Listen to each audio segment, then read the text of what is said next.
So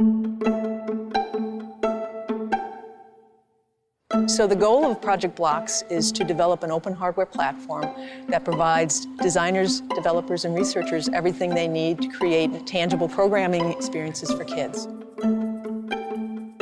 One of the big things about teaching kids how to program is that they can express ideas that they wouldn't be able to express otherwise. Young kids, they learn by being social, by being collaborative, by playing with things, by exploring with their hands, taking what's natural to them, and then adding a new skill, such as computing and programming. I think we have the best of both worlds. I think if one moves away from the screen and keyboard to coding, it's far easier for young people to work collaboratively, and working collaboratively to solve problems is what happens out in the real world. There's a long history of tangibles for programming. It starts in the 70s with Seymour Papert at MIT, and then there are many others, for example, Turn, and then Topobo and tangible programming bricks. So one of the cool things about tangible programming is accessibility. You've got the little kids who can't, read and write yet, but then you've also got students who have dyslexia who can access coding without having 1,000 syntax errors. For the most part, the things that we produce in our group are platforms so that developers can really innovate on the content and the applications.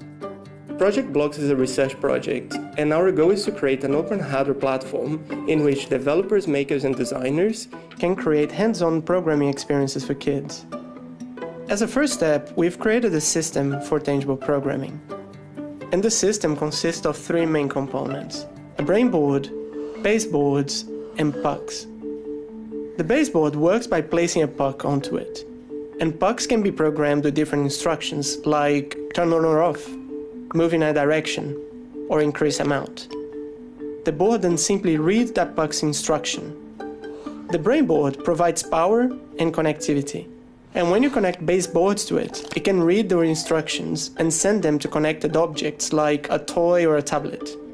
The boards can be rearranged in different ways and wrapped in different forms and materials to create all sorts of physical coding experiences, like a music maker, where you use physical code to compose music and send it to a wireless speaker. Or a sensor lab, where you use physical code to experiment with sensors around you, like detecting a drop in temperature and then switch on a light. Or a coding kit, where you use physical code to control toys, like getting a robot to draw a shape on a piece of paper.